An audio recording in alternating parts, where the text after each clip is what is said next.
Dumelang, welcome to South African Embassy's Freedom Day celebration, and welcome to those who join us on Facebook or via Zoom to celebrate this auspicious day with us. I hope you will enjoy the program as it unfolds.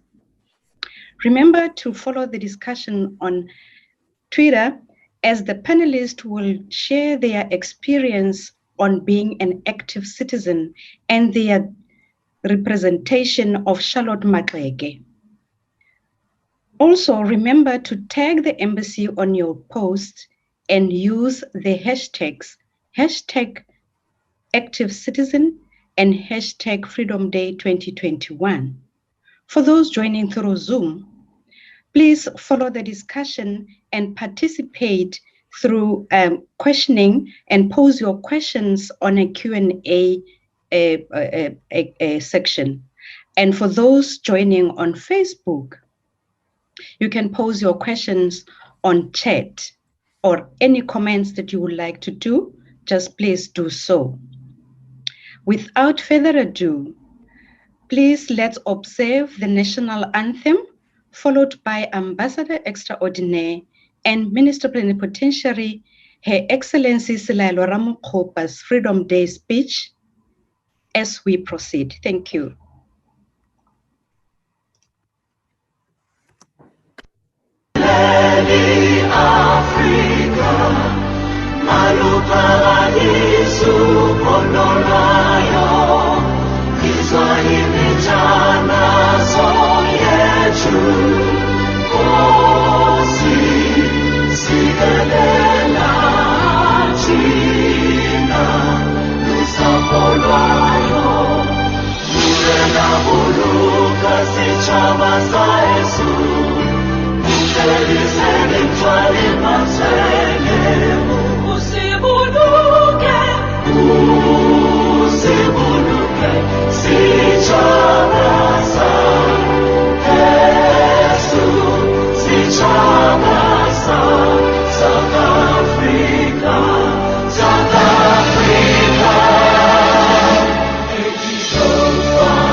Whoever you are, wherever you are in the world, whatever drives you, at the core of it all, you are South African. Your story is our story. Your voice becomes ours. Your thoughts become our reality. When you strive to be your best, together we reach for the sky. So whatever spaces you move in, whichever people you meet, embrace the power you have to influence how the world sees us. Play your part. Join Global South Africans. Be part of a movement that helps South Africa compete on the global stage.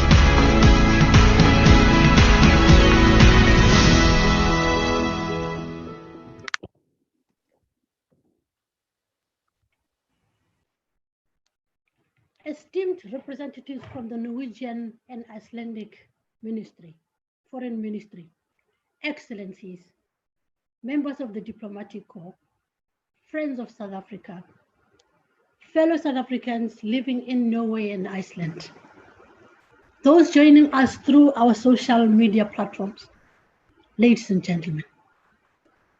Today, South Africa celebrates 27 years of freedom and democracy under the theme, The Year of Charlotte Maxeke, the meaning of freedom under COVID-19.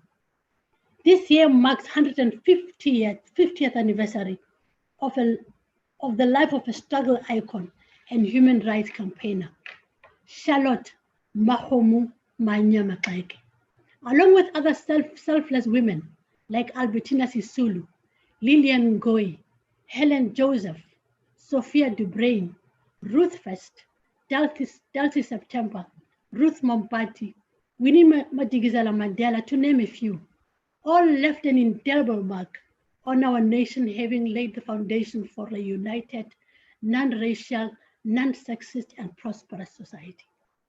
Through their sacrifices, we now live in a country which recognizes women as equal citizens with equal rights and responsibilities. Reflecting on the sacrifices made by those who came before us, we are reminded that our freedom was not free. Our road to democracy required untold sacrifice, and therefore, it is important for each generation to safeguard our freedom and extend it. We must continue to build on the significant progress made in the past 27 years. Ladies and gentlemen, the gains we celebrate on Freedom Day cannot be discussed without recognizing the role that countries such as Norway played. Therefore, a nation we will forever remain grateful for the unwavering support received from the Norwegian people during the struggle against apartheid. This year also marks the 25th anniversary of our Constitution. It is a document that has cemented the sacrifices made by the people like Charlotte Maxeke. It is the cornerstone of our nation, solidifying the inalienable right of equality to each and every citizen, irrespective of their race, religion, gender, age, sexual orientation, or culture. The preamble of our Constitution starts with the words, "We the people." This is an ever-present reminder that everything we have achieved as a young democracy and everything we hope to achieve is founded on the will and participation of the people. Friends, as a global community, we find ourselves in an unprecedented time, requiring human ingenuity, adaptability in our collective response to COVID-19 and how we currently conduct our business. It is undeniable the effect that COVID-19 and the measures to curb its spread has wrought on our economies. The economic recovery plan put forward by the South African government is not centered on a return to what was, but an aspiration of transformation to what is next. President Ramaphosa recently emphasized that we must both recover the ground that we have lost due to the coronavirus pandemic and to gain new grounds by placing our economy on a fundamentally different growth trajectory. Therefore, we have actively searched for areas of opportunity, setting out clear national goals, working collaboratively with industry and associations and social partners, putting the right conditions in place for growth so that we can unlock the potential and create jobs for youth people, for young people in particular. Earlier this month, South Africa was ranked the first in the world as a destination of global business services, often called business process outsourcing. In a survey of over 600 executives from 8 key sourcing markets, including Australia, Canada, France, Germany, Italy, Spain, UK, and the USA. Our country has boundless economic potential, both in established sectors as mining, manufacturing, agriculture, as well as in new frontiers such as the digital and green economies. South Africa has also been an active role player both on the continent as chair of the African Union in 2020, on the global stage as co-chair with Norway on the World Health Organization's Access to COVID-19 Tool Accelerator. South Africa and Norway have a long history of cooperation within the multilateral era, and our shared belief on a collaborative approach to addressing COVID-19 has enabled a unified co-chairship. Last week, President Ramaphosa participated in a virtual event to mark 1-year anniversary of ACT Accelerator. We are encouraged at the progress which has been made over the last year, especially in ensuring the equitable distribution of millions of diagnostic kits, vaccine doses, and treatment to fight COVID-19 pandemic. South Africa stays committed to ensuring that everyone, no matter their race, culture, economic background, and equitable access to have equitable access to health solutions.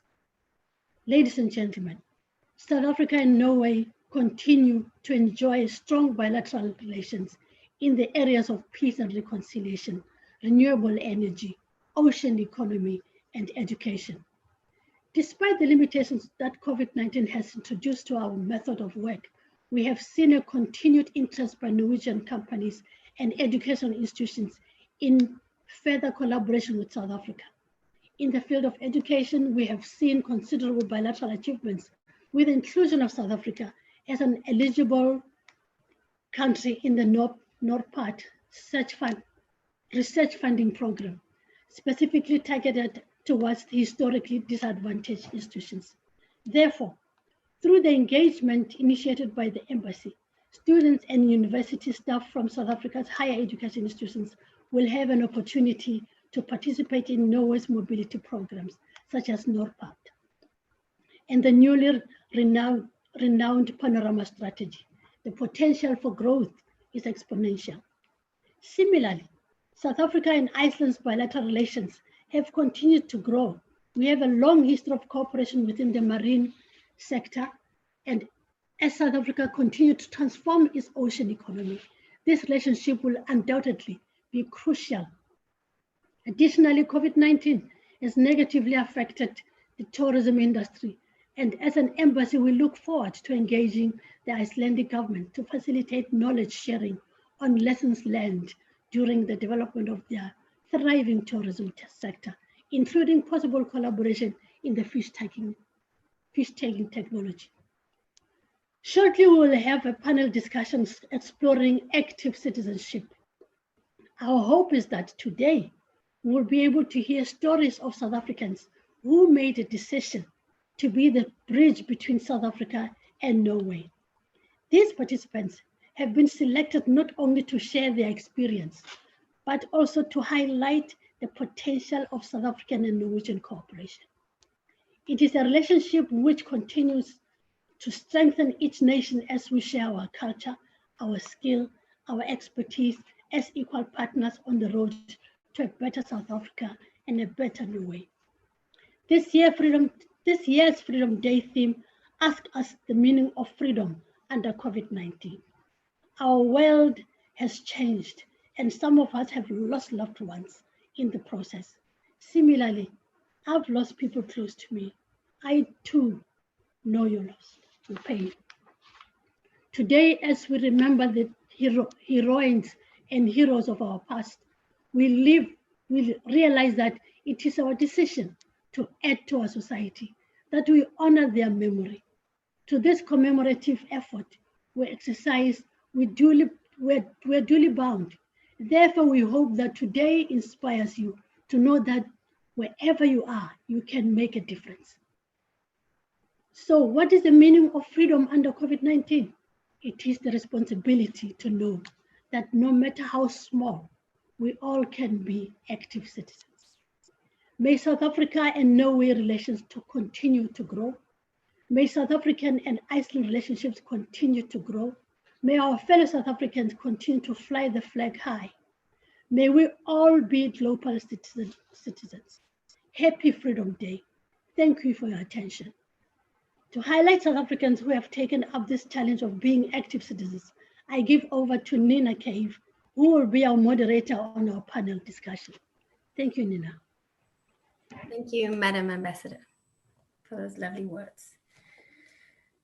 Okay, today we have 5 guests to participate in our panel discussion. At this time, I would ask our panel guests to please switch on your cameras, but remain muted on your microphones. These 5 active citizens are streaming live from both Norway and from South Africa, and I will initiate the panel discussion by introducing each one of our 5 guests, and allowing them to each give us a brief background about who they are and what they do. Going from there, I will then ask and initiate a question to each of our panel members to initiate the discussion. After our panel discussion, we have allocated 5 minutes for a Q&A session. So if any of you out there have a question that you would like to post to the panel, feel free to click on the Q&A icon on the bottom of your Zoom screen and write your comment or question in there. Or if you are streaming live with us, you're welcome to add a comment or question in the chat on this Zoom live feed. So to start off, let's please introduce our one panel member who's actually coming to us live from South Africa, Yumna Fifiri. I hope I said that correctly. Welcome. Please tell us a little bit about yourself. Happy Freedom Day, everybody. My story is that I've been passionate about socioeconomic development for as long as I can remember. I am an economist, but I've played the role of entrepreneur, both in fashion as well as in tourism. I've worked in government, in economic development, in sector development, and in entrepreneurship support. And I've also started my own consultancy towards Uhuru, to further big picture thinking and working across silos. And I did this by starting various partnership organizations and also encouraging collaboration.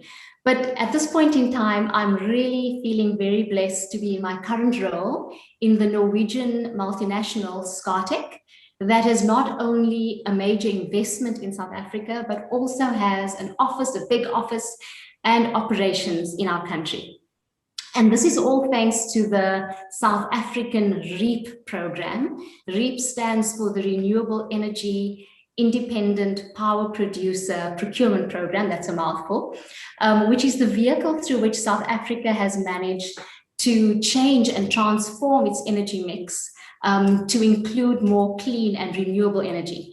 And this has opened up South Africa to a multitude of investment opportunities. And we all know as South Africans that our country can do and secure with as much investment as it can manage.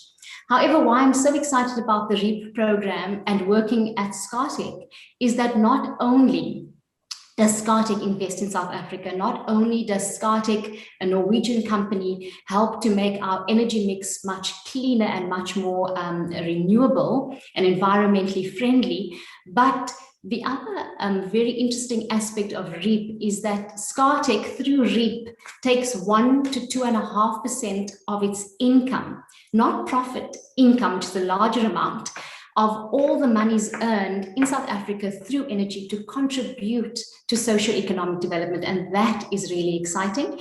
And in my role as the head of sustainability for Scatec in South Africa, my role is to ensure that these funds are used as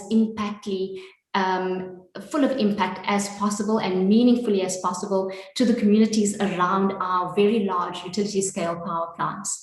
And we do this through a 20-year community development strategy that has 5 strategic themes. It has local economy, local economic development, youth development, education, health and well-being, and also community visioning and leadership.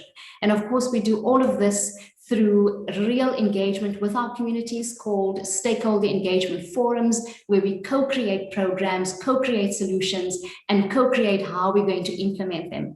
And then, of course, none of this would be possible without a very, very good, enthusiastic, and keen team that I have, and then all the partners and the partnerships that we've engaged in to make this happen.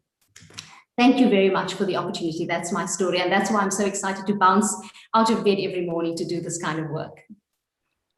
Thank you very much. It's good to have you with us. Our next lady on the panel is coming to us from Norway, Laverne White. Can you switch your microphone on and please tell us a little bit about yourself and your background? Hi, everybody. Thank you so much for joining us today. Yes, I'm coming from Norway, from a very unlikely place. Since I grew up in Durban with so many people, and I'm living in a tiny little town on the border to Sweden with about maximum 30,000 people. And I think only one other South African besides myself. And I'm so excited to be here today because what I've been doing now in Norway is not only being a mother to two half Norwegian, half South African children, but also I've been working with 3 different areas of what I'm passionate about, and that is South African design and communication, and helping people to understand their identities and to honestly, authentically, and proudly put their identities out there. The reason for this is because when I grew up during apartheid, I grew up in a neighborhood, in a school where such a thing as art and design and communication did not even exist in the vocabulary of anybody that I knew or grew up with. So that's why I feel it's so inspiring and unlikely that today I'm also helping to teach governments and organizations like the UN about cross-cultural communication, How do we communicate to people of different backgrounds?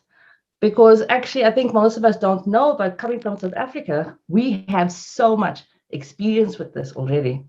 We have experience from our personal life and professional life. We are like the forerunners of cross-cultural communication and design. So that's what I do a lot of my time. But what I also do is to inspire individuals. I've met so many amazing people, artists, musicians, brilliant people from South Africa that have moved here in different parts. And they really struggle to feel accepted and seen in the community and in the media. So I really try to offer them the support of my 20 years in design and communication, and also the cultural and emotional support as being a South African about how to keep their identity, blend into where they're living, but still know that they're authentic and they're amazing. I'm very passionate about that, as you hear here. Yes, So the 3 areas are working with individuals, helping governments teach them about cross-cultural communication here in Norway, and then also holding talks and seminars together with the South African Embassy and other festivals and organizations in Norway across the diaspora. wonderful. Thank you so much, Lavan.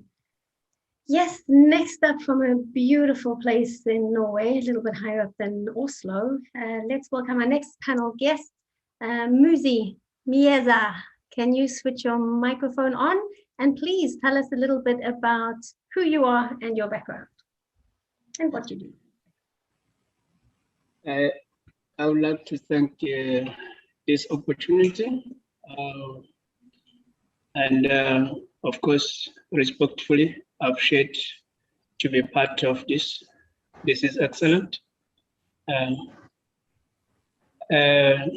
Before I go deeper on what I am and the senses, I would like to touch the part of freedom and the happiness we have today, which is platform like this will help us to really thrill it more and get the meaning of this concept of freedom that we have paid for. What does it mean? What is the reason of it, and what really it gives to our generations? Is it a concept that we define ourselves, or is what we sacrifice for, and therefore we just have to turn on the wheel? But don't waste your time. I was born and raised by the man called Paulos and the mom called Fungelen in a deep heart of Zululand in the Zulu kingdom. Moved to Norway, establishing myself as an athletic. I've been running marathons, and then after that, it was interest in a business. Living north of Norway, most cold and dark place called Sandnessjøen, Helgeland. Fascinating, challenging enough. But the common things that were well grounded, it was the fact that we as the Africans, we have things in ourselves called Ubuntu. And to identify that thing, it's foreign when we're up north here. It was a bit strange. But after a while, they got to understand that these things lives with me. I'm not gonna change. I'm not trying to to be what I'm not, and painting a picture of begging to be accepted. So the common things of greeting people, which is a matter of respect in a human being, it feels strange when you're in the Scandinavian cultures. But then after a long run, I saw hands greeting back without me realizing whom are they. Nobody feels strange and think I'm wanting something from them just by greeting and smiling. So then in that concept itself, it defined something that all the history that we bear today of the Battle of Isandlwana and losing our heroes, we never wanted to engage in a war. We always been smiling. And that's what the world wants outside. Then I moved to the place I'm living now in called Valdal. So it's about 800 people living there, plus me, by the way. So then established myself there. I'm there with my family now and running the business, and which now have employed 10 indigenous people. And in a weekend, I'm opening the new business in the same street. So we're busy grinding, we're moving on. Once again, integration. We moved in a place, we talk to the vulnerable, we make friends. We don't make them to feel they have to defend what they are just by our offensive presence. But instead, they share what we think we need. I've been communicating with an old indigenous person to learn my origin better and craft it better. Today, they listen when I speak in English, and they try to respond on me when I speak English. Today, they can greet me in Zulu, which is also surprising that in a deep of South Africa, we have people that have never learned any indigenous language. So those are the lines that we need to ask ourselves and deal with them. I thank you. Thank you so much. Our next panelist is a Professor Cedric de Koning. Could you please put on your microphone and give us a little bit of a background of who you are? Thank you, Nina, and happy Freedom Day to everyone. Lovely to be together with you and celebrate Freedom Day in this way. I'm living in South Africa here together with my family, a Norwegian wife and 2 children. And the rest of my family is in Cape Town, my South African family. And we've been here since 2006. I have started my career as a South African diplomat, actually, and I served in Washington and then in Addis Ababa, Ethiopia. And from there, I joined a South African NGO called Accord, which is a conflict resolution NGO in South Africa. And I'm still with them 25 years later. But through that experience, when I joined Accord, it was actually for a Norwegian-funded program that was focused on developing peace and conflict resolution capacity in Africa.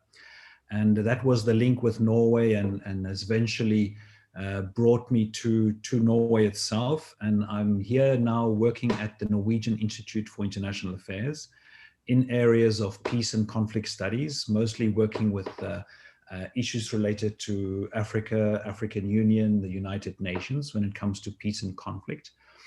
And also still working for Accord in these areas. And we can maybe circle back to some of these issues later in the dialogue. But that's what I'm doing at the moment. And I look forward to hear from everyone more as we discuss together our experience here as active citizens. Thank you very much, Nina. Thank you, Cedric. And last but certainly not least, a legend, Mr. Themba Sibeko. Please could you unmute your microphone and tell us a little bit about who you are. Welcome, Themba. Good morning. Oh, good day, by the way. And happy Freedom Day. My name is Temba Sibeko. Do you hear me well? Perfect. That's good. I left South Africa in 1963. I joined Umkhonto Wesizwe, I think it was in 1991, if not mistaken. It was immediately after the Sharpeville incident. Then I left the country in 1963. I was playing Tarzan, jumping from tree to tree for a number of years. Then apparently in 1969-70, I found myself in Norway. In Norway, right, in fact, it was not the country that I chose. Norway chose me themselves. I had some difficulties then. I had applied for asylum in all other countries, including the United States, Great Britain, name it. But I got asylum in Norway, Sweden, and Canada. Then I came to Norway. So I did not regret a minute of having come to Norway. Is there a problem? Do you get me? Yeah, there. Sorry, we lost you. Your sound went really low, but now you're back again. Thank you. I said I don't regret a minute of being in Norway. I think Norway was a perfect country for me. I've learned a lot. So I started working as a mechanic when I came to Norway, motor mechanic. Then I went on, went to engineering high school. I studied there. I went over again to the university, and I'm a trained teacher as well. So the high point of my life was, in fact, when Mandela was about to be freed in South Africa. I happened to be going to the South African embassy because I wanted to be reading news from South Africa. I was tired of reading the cartoons that we did. I wanted the real thing. So, and I discovered that in fact South Africans, I mean those people living there, they were South Africans too. During those days, we were, as blacks, we were very, very close. We had parties every weekend. And in our parties, we always invited Norwegians, but we never invited South Africans for some reason that I don't know. So when I realized that Mandela was going to be freed, then I realized that there was something missing. And that if really we are going to form a united South Africa, we were indeed supposed to unite ourselves first there in Norway. So in fact, I went to Ambassador Bosman first. I told him about what I wanted to do, and I requested him to help me get me the list of the South Africans, white South African that he knows in Norway. I wish he gladly did. And he helped me a lot, in fact. So I went to the Norwegian police. I requested them as well to give me the names of South Africans that they knew in Norway. And I told them why, because I wanted to invite all of them to my house so that we could start now trying, discussing, forming the organization which is called the South African Society in Norway. So that organization was formed in 1992. So I'm not conscious. I've done a lot of other things besides that. Another high point was when I went with a delegation of from Norway, that is Tromsø University, to South Africa, where in fact we were introducing telemedicine. So there are a lot of things that we've been doing, in fact, in South Africa, which really, when I look back, I feel very proud. Absolutely, and that's exactly what an active citizen is. And we've seen by you and your movements and your decisions and you taking action is exactly what an active citizen is. And that small impacts that you made years ago have been impacted for the whole future for many years going forward. And those are the kinds of things that make South Africans unique and continue to be active no matter where they go in the world. And we don't have a lot of time left, but I do have I have a question that I can start out. I think a lot of you have answered or giving us a lot of feedback about in your introductions about who you are and what you've done and how you've actively taken part in your roles in different places and different work in different countries. But I have a question, for example, for Laverne, for example. I have a question here for you when you're talking about media. And in the media, you were saying that you're very passionate about all the things South African and being portrayed. How did growing up in South Africa cement your decision to pursue a career in media?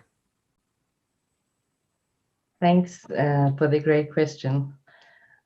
Like many kids, I could draw. I believe that all people know how to draw until someone changes your focus into another area.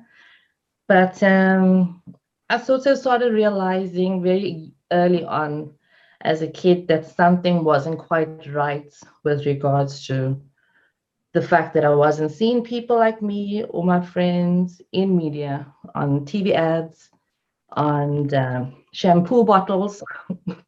No one was showing hair like mine on the shampoo bottle in clicks at that time. And I think this was sitting in the back of my mind for a long time until my parents told me about when they were pregnant with me and they were planning for a fantastic romantic evening. And my father was trying really hard. That was nice. But they sat in the restaurant for 15 minutes and nobody came to serve them. Then they were asked to please leave because this restaurant is not for them.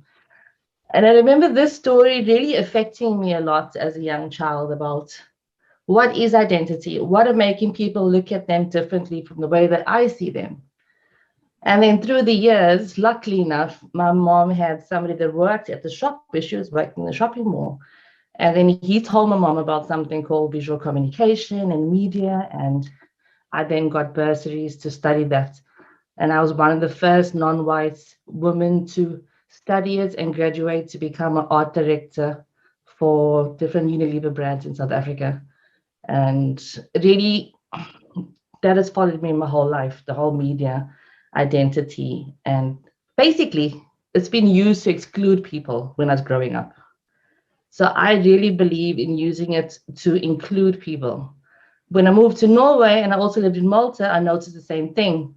A lot of media doesn't reflect the changing population and the new dynamic of what's the new Norwegian, what is the new dynamic of all these different cultures living in one space.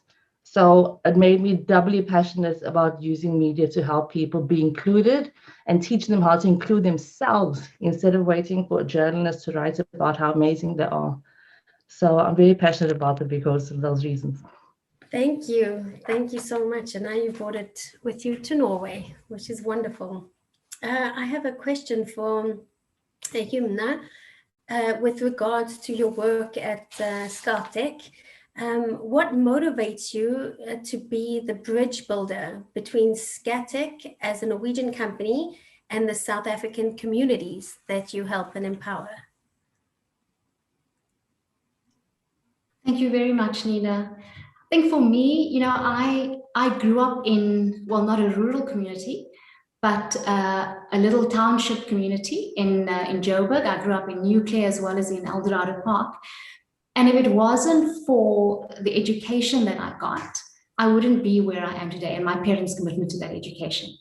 The primary school, I went to a public primary school, but the teachers were so committed. They were so committed and so enthusiastic. And then the high school that I went to, I got a scholarship to attend.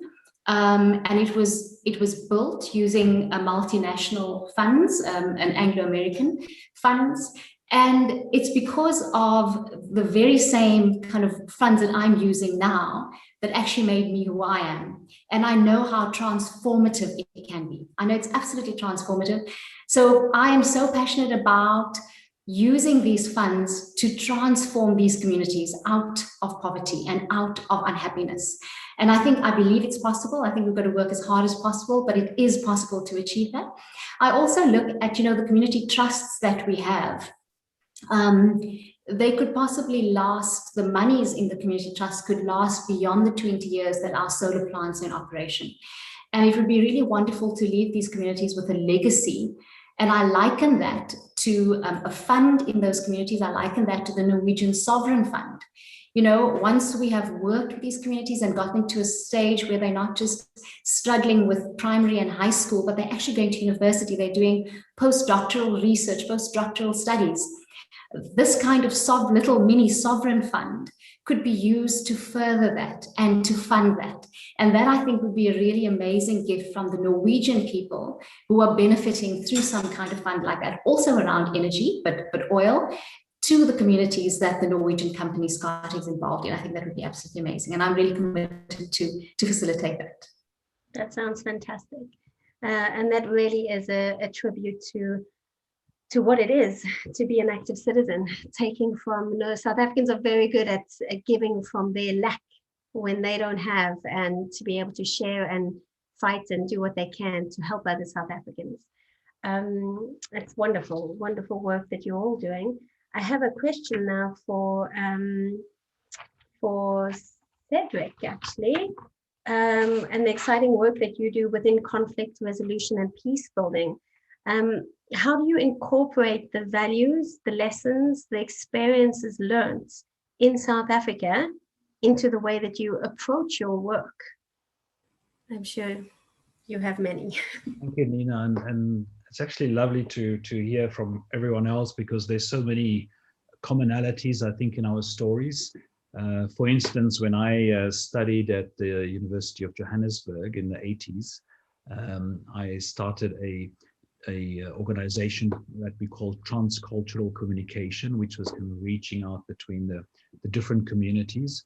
And it was actually funded by social responsibility funds from a multinational company. So very much what was talking about earlier. And I also remember an international NGO, I think from the US, that brought a lot of us together as youths and created a kind of a dialogue amongst us.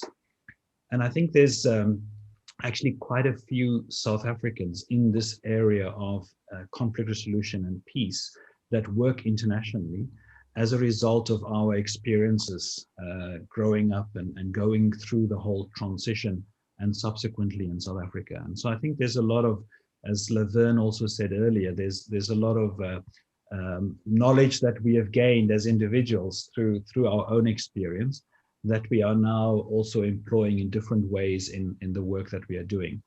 And in my particular case, I think I bring a lot of my and our South African experience into the work through our work in peace building, where we work with the African Union and with the United Nations. In particular, we have in the Norwegian context, for instance, I mentioned this program, Training for Peace, that have been funded by Norway now for more than 25 years, that is invested in helping the African Union and other African entities increase their capacity. And this is actually a program that funds African think tanks to work with the African Union. So it's a kind of a north-south-south expertise, where the expertise is not necessarily expertise coming from Norway, but it's African expertise that is being invested in helping to build African institutions And a lot of that comes back also then to Norway in terms of informing Norwegian understanding and approaches to peace and conflict. A number of other initiatives we're involved in. For instance, we are working together with the Norwegian government in promoting Nordic Africa cooperation around multilateralism.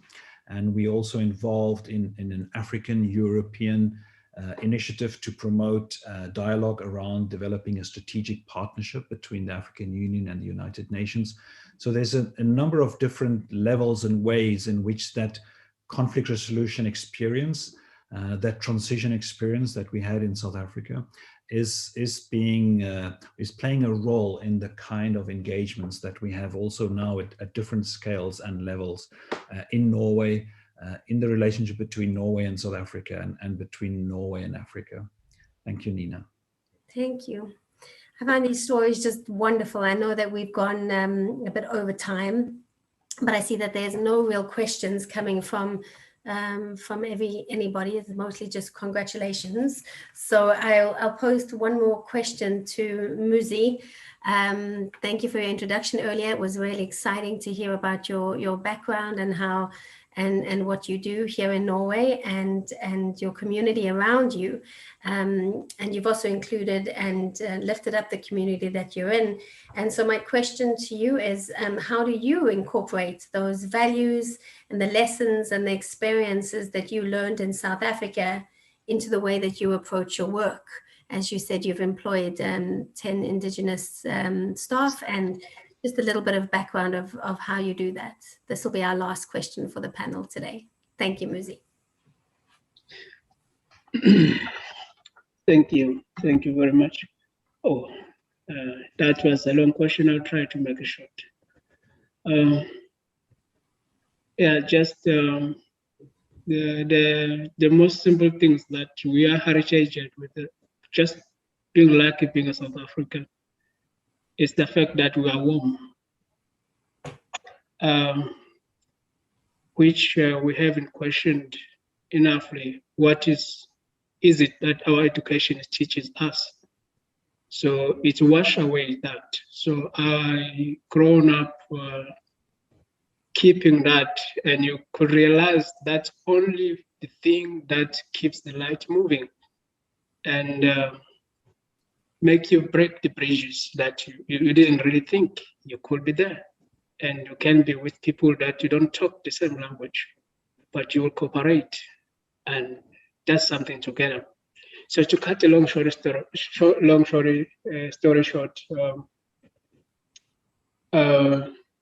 the how to as I understood the question, how did I use that South African experience to grow that much here in Norway? Firstly, I know I'm hungry. I know how to see the abundance. Being hungry, I don't mean the Hollywood hungry to see the African kid with a fly in the people almost cannot blink. No, I mean the hunger of developing yourself, not the concept of manipulating our roots. So when I started the business in Valdan, the most fascinating part, I managed for 2 years without my own salary. So then I know how to touch the Titanic. So that's only when you're hungry, you stay there and hope you'll catch a fish. So when we climbed up, it was also the consideration of moving door to door to those farmers and asking them face to face what really they have. They said they have nothing. And I said, you have this much, but you're just throwing. And that's what I took and put in a platform of the business. So from that, I used the experience and the knowledge as a sommelier, went straight to those micro breweries, went to them and tell them this is how things can be done better. Put them in the market without them making to pay you. Show them their worth. After all, they give me all the abundance that they didn't thought they have. So today, the company I started, the Norwegian community, where I'm from with 800 people, have contributed with 300,000 just to make it possible. So that is not just the rain. It's also my small company that I haven't get paid for two years working on it. When the city was developing, my own company put funds there, just came in front and put funds. I cut from my salary. I cut from the money of my kids. I cut from the vacation I had to go to South Africa, visit my parents, my family. So it's all about the sacrifice. It's not one way. So then people, they will start to ask you the questions, which are also, in a way, they are nice, but in another way, in another angle, they are insulting. You will get like, why you are so different? And I will always like, what do you mean? In a sense of like, I'm not resonating with that picture of Hollywood in the TV. The ad that put $1 to help the African kid. So then you start to hear those words that, oh, that one is different. Why is it?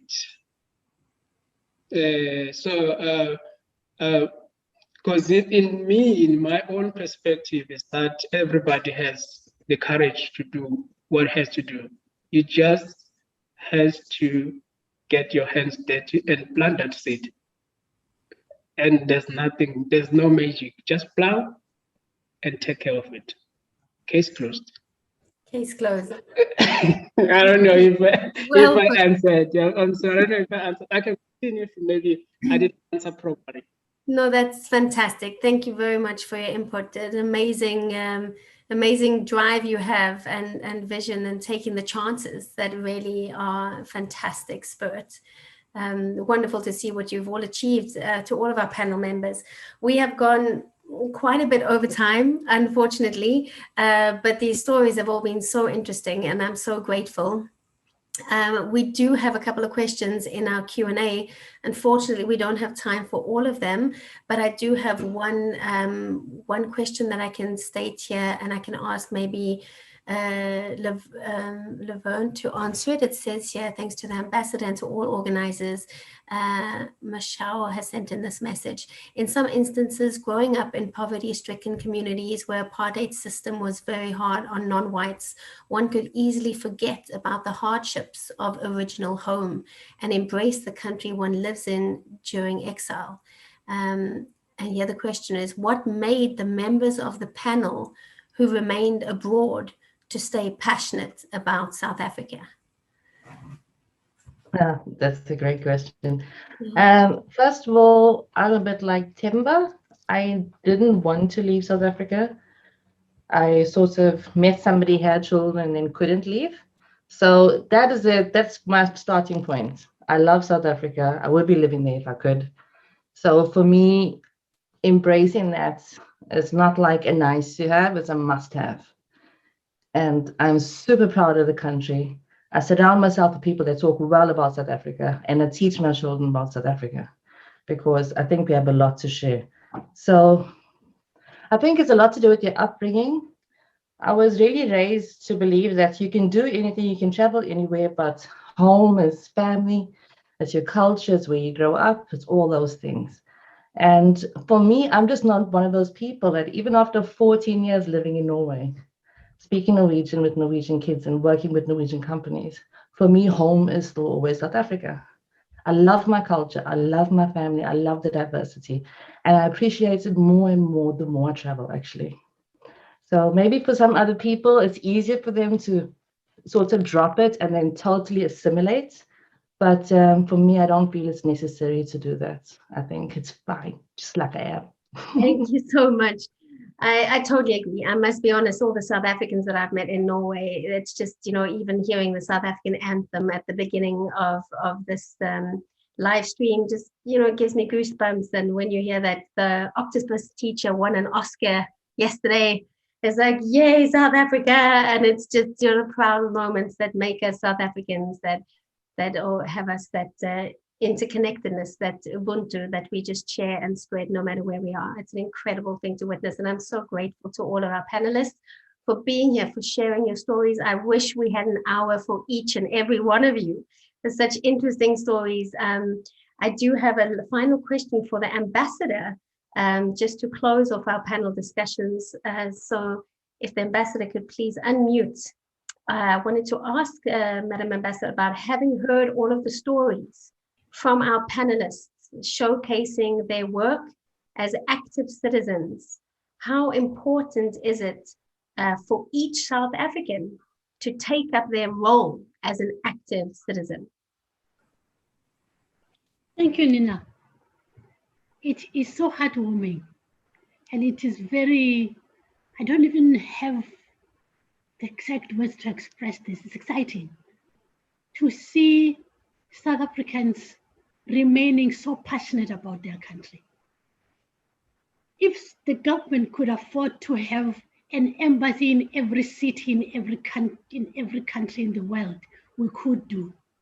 But these South Africans play such a vital role to expand that role of educating, sharing, and their experiences and knowledge. And in fact, if you've seen about this panelists, they have shared their knowledge and experiences within their communities without thinking that, no, we are from South Africa, no, we struggled, and they're not shameful about it. In fact, they are teaching. Instead of that, in fact, we had it even from Cedric.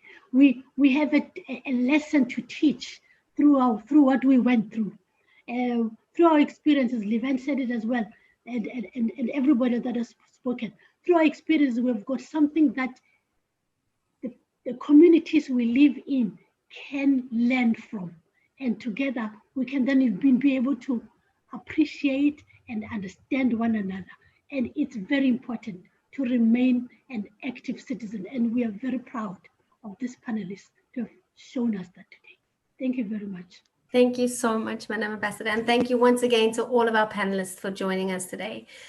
We really appreciate your time and your stories, and keep doing the fantastic work you're doing by being active citizens and never forgetting the roots and what runs in our blood. And now, in true South African style, it's time for a bit of celebration. It's time for a bit of vibe. We want to hear some fantastic music, homegrown music. And we are honored with the South African sounds of Zwei Mbula. If you could please switch on your camera, switch on your microphone, and play some South African tunes for us in celebration of Freedom Day. Thank you so much. Zwei, I hope you're still with us. I know that we're delayed, and Zwei is coming to us from Cape Town. Cape Town.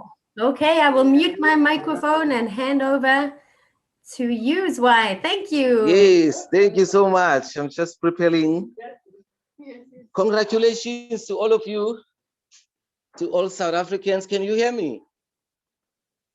Yes, we hear you loud and clear, and we see you. Fantastic. Thank you so much. Okay, we're gonna play a song for you. Actually, we're gonna perform 2 songs from my band, the Zwei Mbula International Marimba Academy. Wonderful. We look forward to it. Thank you. Thank you.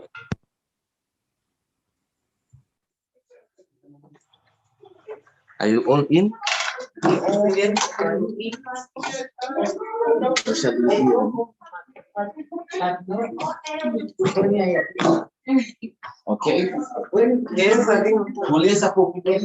Hello, everybody. Hello, everybody. Okay. Are you guys in?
Thank you.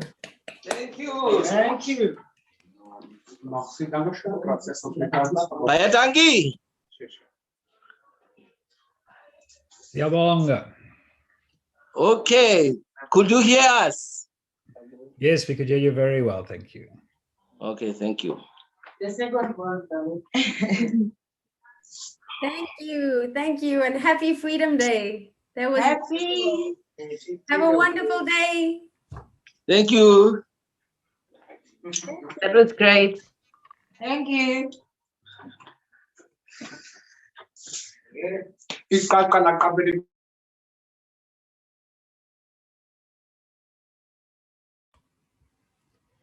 Madam Ambassador, do you have some closing words for us as we've come to the end of our time? Indeed. Indeed, thank you so much. I would like to thank everybody who has participated, our panel, our moderator, everybody who has made it possible, my team, my formidable team here at the embassy. Taking into consideration, this is our very first live National Day celebration on air. We were bound to make errors. This is really teething problems. We definitely will improve in the future, but it is a celebration of our freedom, which we cherish so much. And thank you for sharing your experiences. Continue to do the good work you are doing, and flying the flag of South Africa high. And thank you very much for everybody who has tuned in from wherever you are. You will hear from us in future. Thank you so much. Thank you, Ambassador. Thank you, everyone. Everybody. Enjoy your day. Muzi, I'm coming to visit you. Huh? No one forgets where they come from. It's where we come from that makes us who we are. We are made from the same amandla we had celebrating our first democratic election.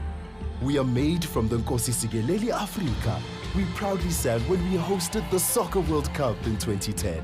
We are made from the pride we experienced winning the Rugby World Cup for the third time in 2019. We are made from that combination of confidence, brains and determination when Zozibini Tunzi became the third South African beauty to win the Miss Universe title in 2019.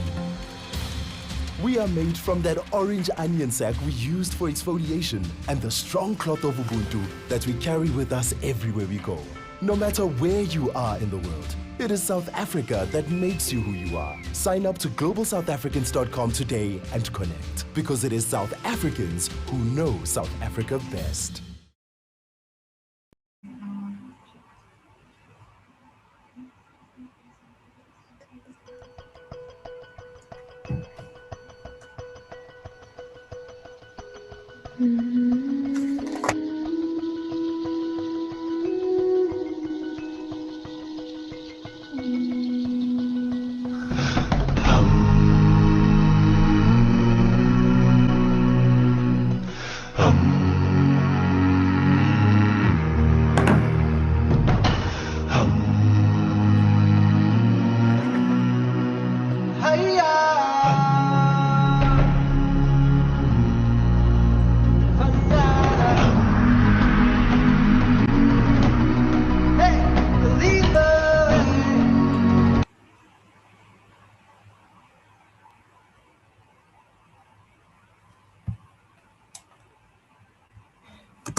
Thank you. Thank you so much.